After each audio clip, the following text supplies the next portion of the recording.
శ్రీ మహాగణాధిపతయే నమః. శ్రీ గురుభ్యో నమః. శ్రీమాత్రే నమః.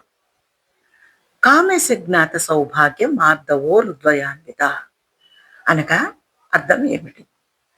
ఐశ్వర్య యోగం శ్రీ లలితా మాతృనామాలకు గురువుల వ్యాఖ్యానం.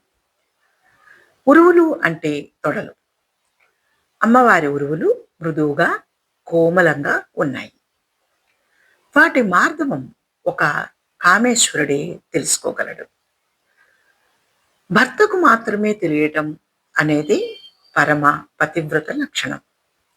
అమ్మవారు సగం, అయ్యవారు సగం కనుక, అనగా అర్ధనారీశ్వరులు కనుక ఆమె గురించి కామేశ్వరుడికి, కామేశ్వరుని గురించి అమ్మకు మాత్రమే తెలుస్తాయి.